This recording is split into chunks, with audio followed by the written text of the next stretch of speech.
de Vérissure. Merci d'être avec nous aujourd'hui. Effectivement, on aura une petite zapette pour François qui aura des petites choses à nous montrer également. Le search vit sa transformation la plus profonde depuis sa création, on peut dire. Alors, depuis 20 ans, mais depuis finalement la création des moteurs de recherche, notamment Google. L'IA générative, elle génère des nouveaux signaux. On l'a vu tout à l'heure avec l'étude d'Illigo, il devient encore plus conversationnel aujourd'hui. Et puis, la marque dans tout ça, qu'est-ce qu'elle devient? Comment elle doit se remodeler? Comment les marques doivent-elles se préparer? Même au-delà de se préparer, doivent être prêtes. D'abord, François, aujourd'hui, le search en 2025, c'est quoi? Est-ce que les gens continuent d'utiliser vraiment Google? Très bonne question. Je pense que Jean-Philippe a commencé à répondre à la question. Bonjour à tous et à toutes. Alors, la réponse courte, c'est oui. Mais je pense que l'intérêt aujourd'hui, c'est d'apporter dans cette révolution d'IA qui accélère et qui est extrêmement rapide, quelques éclairages sur effectivement comment Google Search, qui a 27 ans, c'est notre produit phare, c'est plus de 2 milliards d'utilisateurs quotidiens, et c'est aussi un moteur dans le moteur d'accélération de l'économie des entreprises. Donc il est important de comprendre comment ce moteur effectivement est en train d'évoluer. Jean-Philippe Bécane a présenté aussi cette vidéo de la vision qui avait été pensée par Larry Page il y a plus de 20 ans. Alors la première question, c'est comment effectivement l'IA est en train de transformer notre moteur de recherche. Le premier point, c'est d'abord que la mission de Google Search ne change pas. C'est-à-dire que le fait de pouvoir répondre à n'importe quelle question d'un internaute et lui apporter une réponse qui est à la fois de qualité, qui est pertinente et surtout de confiance, ce mot a été évoqué aussi ce matin, c'est la mission, elle ne change pas. Alors, ce qui change fondamentalement, c'est plutôt la manière de traiter ces questions et de donner des possibilités aux internautes de poser cette question. Peut-être un premier chiffre aussi, c'est le volume global des requêtes. On est à 5000 milliards de requêtes annuelles sur Google, donc c'est un chiffre qui ne représente pas grand-chose. C'est 39 fois le diamètre de la Terre, c'est aussi 650 fois la distance de Paris à Marseille. Mais c'est des chiffres extraordinaires. Et le point fondamental, c'est que d'année en année, ces requêtes continuent de croître. Donc ça augmente beaucoup. Et pourquoi ça augmente en fait? Alors, je pense que c'est un peu l'image que je voulais prendre. Il faut comprendre le réservoir sur lequel aujourd'hui se développe Google Search et l'ensemble des chatbots. En fait, c'est la curiosité humaine. Si on prend un chiffre global, les 5000 milliards que j'ai cités, si je divise par le nombre d'utilisateurs, on est à peu près à 3-4 recherches par jour et par individu. Et la curiosité humaine, c'est à peu près entre, selon les études, il y a des études à 12 000 décisions par jour, d'autres à 25 000 décisions par jour.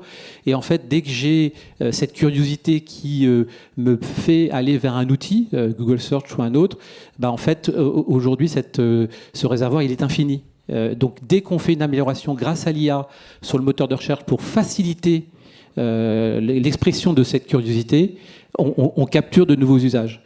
Et il y a une étude externe qui montre qu'effectivement, pour les gens qui découvrent des chatbots, ils reviennent sur le search et ils consomment et ils utilisent encore plus le search parce qu'ils ont appris à utiliser des prompts plus larges et de pouvoir accéder à des réponses plus larges. Alors, il y a une spécificité en France. C'est que Google, il y a une fonction qui intègre directement, alors pour ceux qui ne sont pas allés à l'étranger, qui n'ont pas utilisé Google, ils ne peuvent pas le voir, mais d'ailleurs on va essayer de le montrer. En France, on a une recherche, le moteur de recherche sur lequel le graphisme n'a pas beaucoup changé, on a la barre de recherche, on tape sa recherche, on a des résultats, du sponsorisé en haut, effectivement la recherche organique en dessous, et il y a un mode qui n'a pas été activé en France qui s'appelle AI Mode, AI Overviews, qui fait que finalement on a le chatbot directement dans la recherche Google. Alors c'est vrai que d'autres utilisent ChatGPT, Perplexity, etc.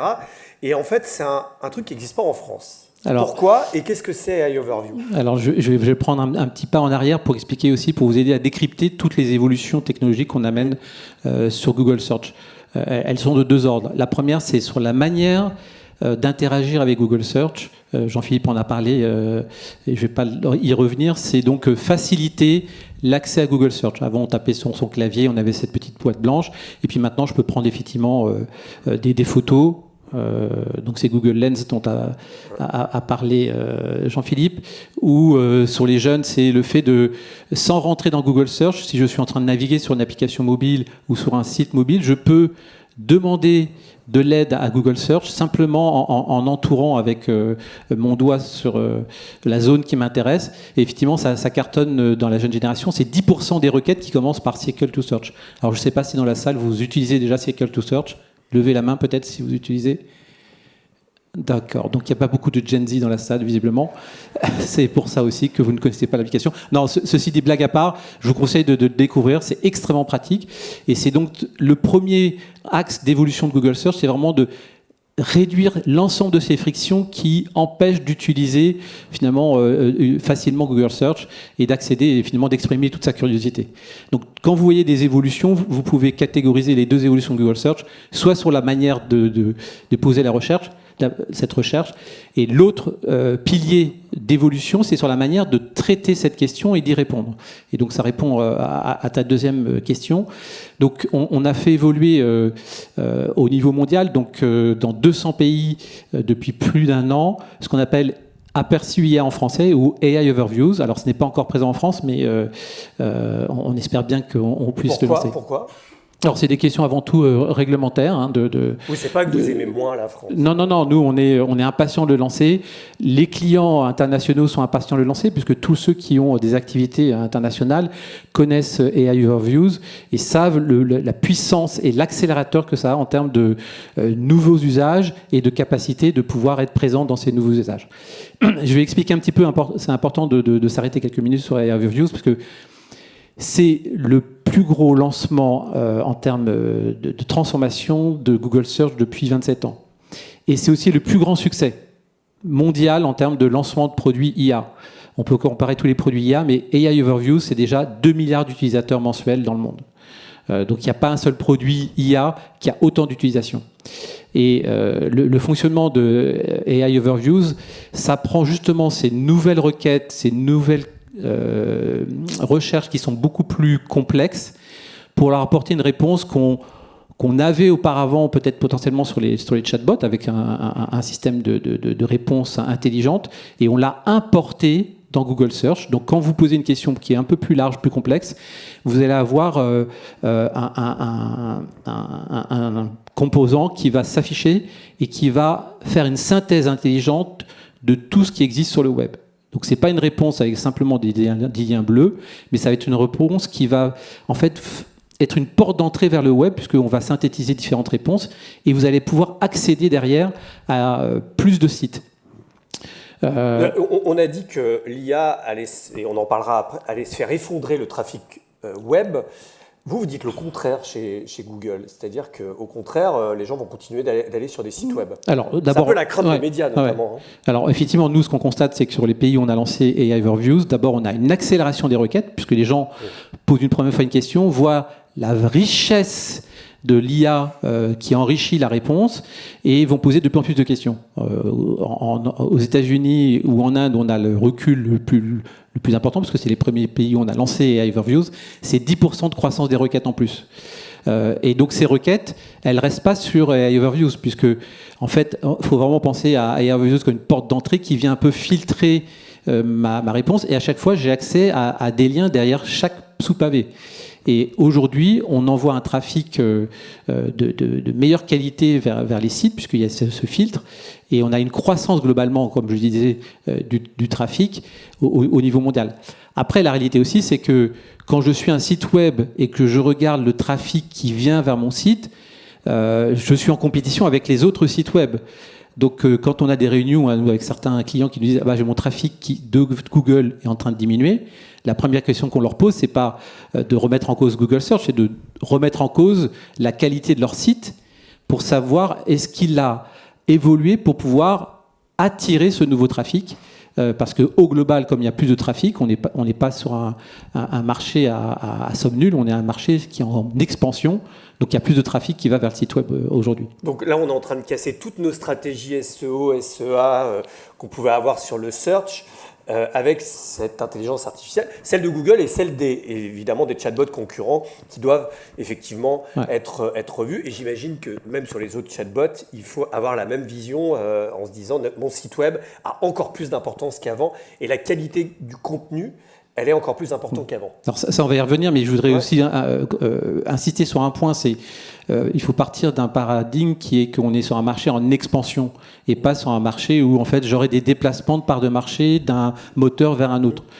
Et ça change complètement le point de vue qu'on doit avoir en tant que marque et de dire finalement non, je suis pas en train de dire je raisonne en déplaçant mon focus d'un modèle à un autre, mais plutôt en fait il y a une croissance aujourd'hui infinie, on ne voit pas la limite, encore une fois, qui va ouvrir des possibilités que je dois comprendre avant de pouvoir dire, en fait, non, je dois m'en penser au site web. On va revenir en détail peut-être après sur la partie adaptation des marques, c'est ça. Et on va justement donner la parole à Jérôme, qui dirige le marketing chez Verisure. Présent. Bonjour à tous. Présent en France et dans 17 pays. D'ailleurs, ce matin, tu me disais que vous étiez cité sur RTL. Alors, c'est pas vous qui avez installé l'alarme au Louvre, hein, visiblement, d'après ce que j'ai compris. Ni au Louvre, ni chez François Hollande. Ni chez François Hollande. En tout cas, on pourrait peut-être les conseiller. Verisure a un vrai enjeu sur le search, puisque votre stratégie marketing, elle est beaucoup autour de la performance. J'imagine qu'on est passé d'un « je cherche une bonne alarme » à quelle marque tu me conseilles pour les alarmes? Est-ce que Verisure est une bonne alarme?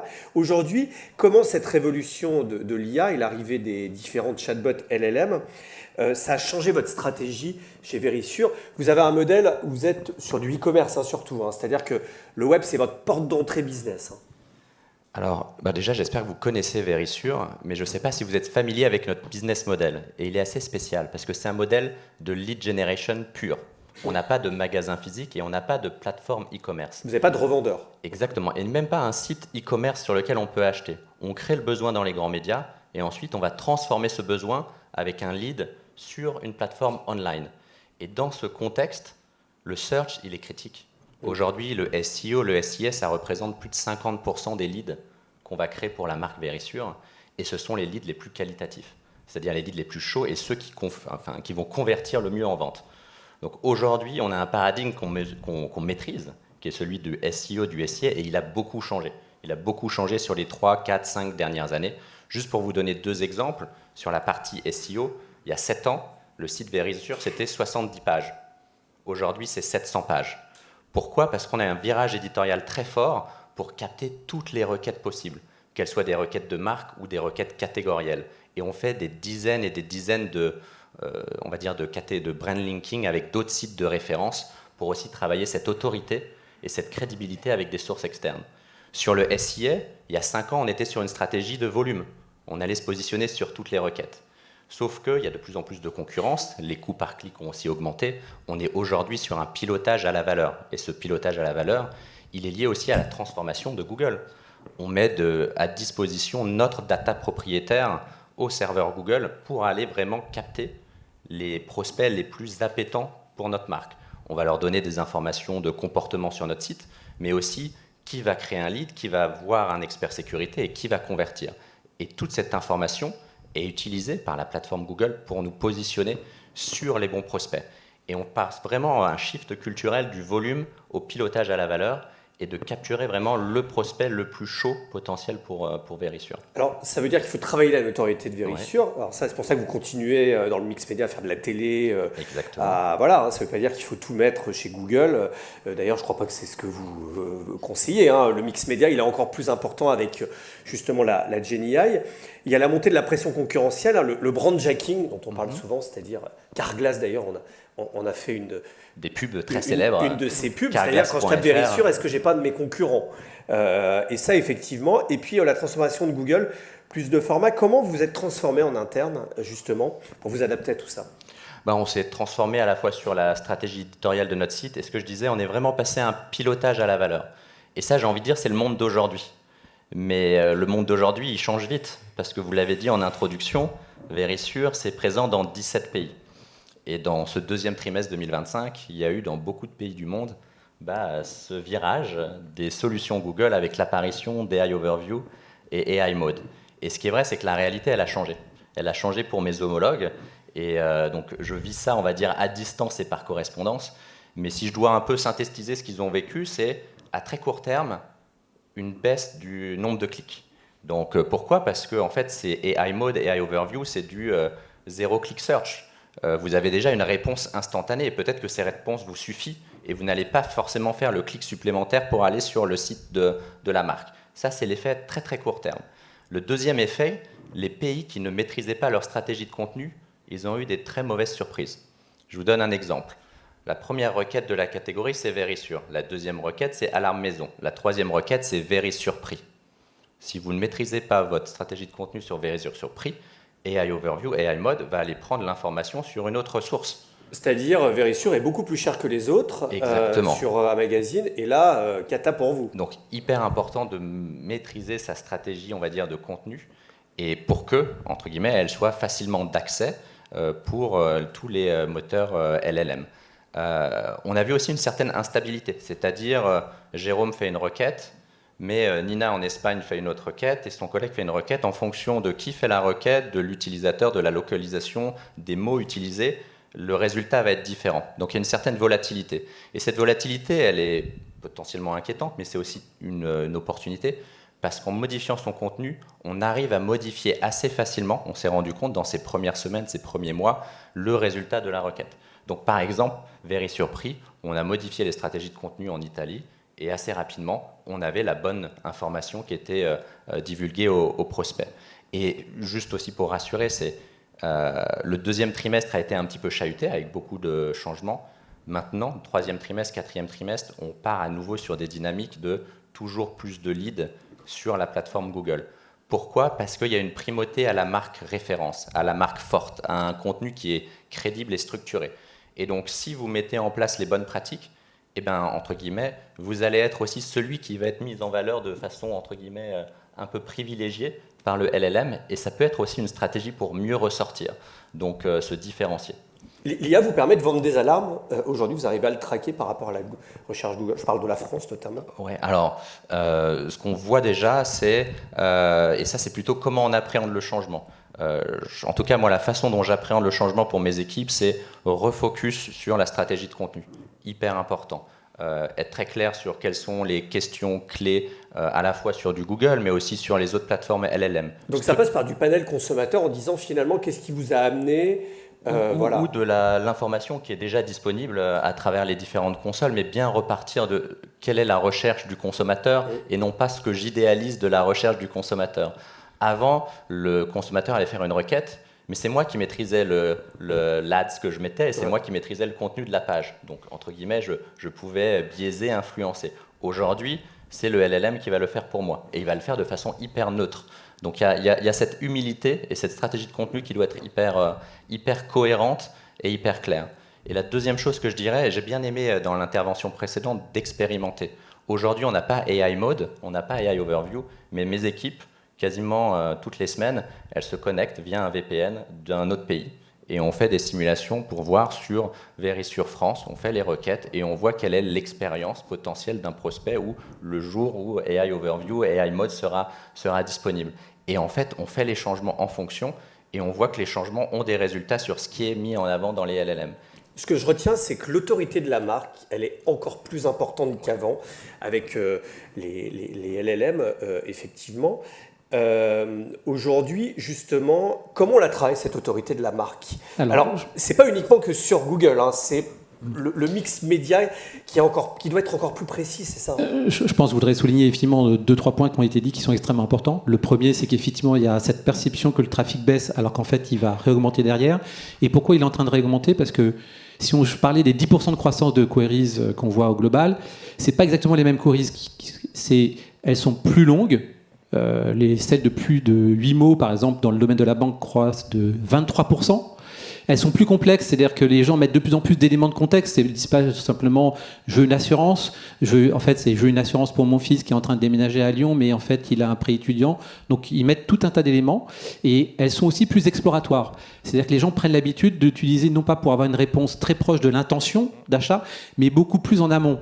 Et du coup, la première des choses à faire, alors qu'on a l'impression que les sites web vont disparaître, non, c'est de penser à son site web comme son camp de base et de réfléchir à tous les contenus qu'il va falloir rajouter pour répondre à ces requêtes exploratoires. Donc et 700 pages sur Vérissure contre avant 40 pages, c'est ça ? 70. Ouais, 70 pages, donc x10. Ça, c'est la bonne strat de créer beaucoup d'articles. Alors, en plus de ça, l'IA aide à créer les articles. Alors non, justement, faut pas avoir du farming de créer des articles à la volée, mais c'est vraiment refaire son travail de marketing. C'est quels sont mes utilisateurs, qu'est-ce qu'ils vont poser comme question, et de créer simplement le fait que Vérissure a effectivement une offre adaptée à tel contexte. Donc exprimer sa marque en fait, mais dans toute sa dimension digitale, avec des contenus aussi qui sont voix, vidéo et texte, parce que c'est aussi ça qui va pouvoir être représenté. Et puis c'est aussi, une fois que son camp de base est travaillé, c'est aussi de penser à la présence de sa marque sur toutes les plateformes, en commençant par les plateformes vidéo, par exemple, sur YouTube. YouTube est un deuxième moteur de recherche au monde, et il est important de voir comment sa marque vit sur YouTube, soit à travers sa chaîne, soit aussi à travers l'ensemble des créateurs qui peuvent aussi parler de sa marque. Parce que les LLM vont regarder les vidéos. Ils regardent tout ce qui existe, et ils regardent aussi les forums utilisateurs.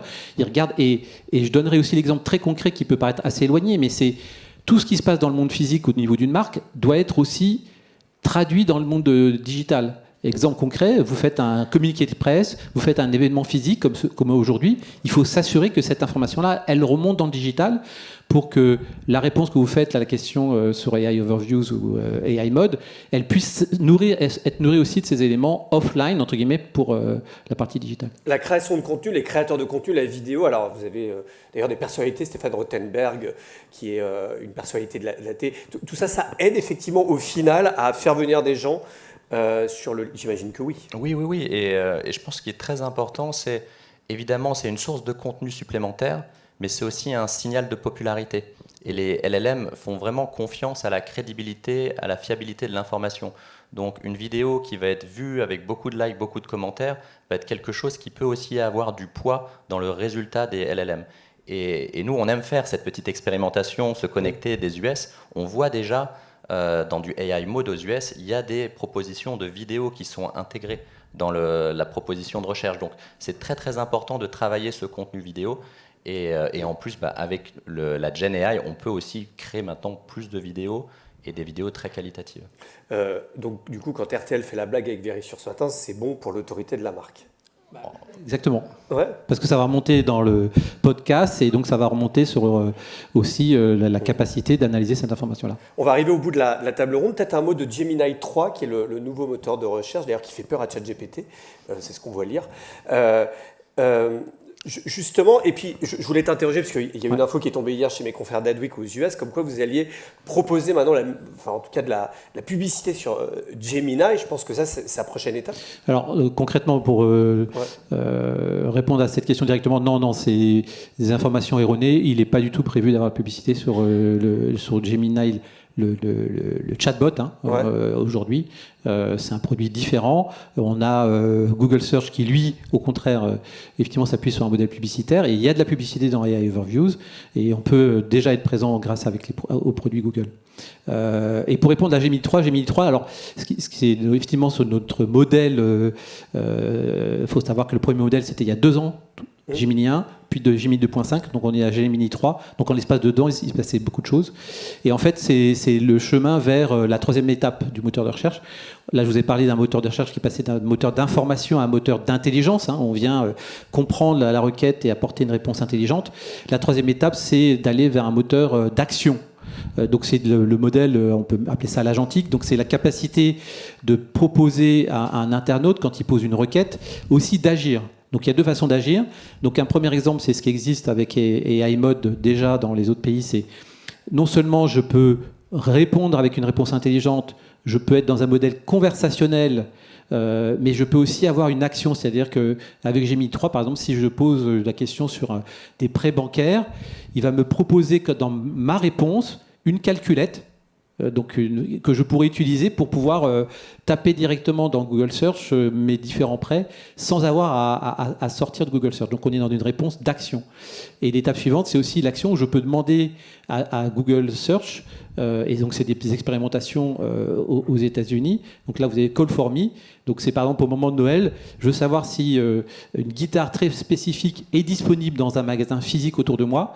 Je vais demander à Google Search à la fin, quels sont après avoir recherché la meilleure guitare, est-ce que tu peux appeler en mon nom tous les magasins autour de moi pour savoir si la guitare est disponible. Il téléphone ? Il téléphone à ma place pour... C'est pas raccroché au nez, non ? Non, ça marche très très bien. Hein. Et on voit bien ce phénomène où quand je parlais de remonter vos données physiques, par exemple, de savoir quels sont les magasins physiques qui ont donc le stock en temps réel, c'est une information qui va être cruciale. Donc, dans tous les débats que j'ai, moi, avec les directeurs marketing ou les CEO qui viennent me voir et dire mais Google Search est mort, je dis mais en fait c'est vous qui allez mourir si vous n'allez pas concrètement créer l'ensemble de la richesse d'informations, et aussi là on parle du stock physique pour pouvoir répondre à ce que sera ce moteur d'action et qui est en pilote aux États-Unis. Très bien. Merci en tout cas à vous deux de nous avoir éclairé l'autorité de la marque, les contenus. C'était évidemment à retenir de cette table ronde sur le search qui va beaucoup évoluer. Merci à vous deux.